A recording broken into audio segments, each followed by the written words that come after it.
So guys, for the first step, you're going to head over to the link, which will be down below in the description, to download Microsoft Visual C++.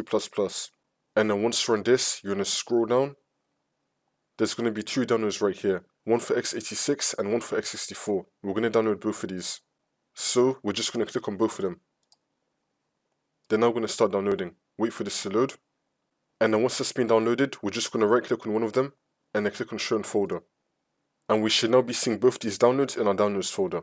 So now we're just going to install the first one that comes up. For me, it's going to be x64. I'm going to double click on this. And then you're going to tick the box I agree and then click on install. And then click on yes. It's now going to start installing. And then once that's been done, it should now be saying setup successful. We're now going to close out of this. And now for the next step, we're going to download the other one. For me, it's going to be x86. You're going to double click on it. Again, once this comes up, you're going to tick the box I agree and then click on install. And then click on yes. It's now going to start installing. And then once that's been done, it should now be saying setup successful. We're now going to close out of this.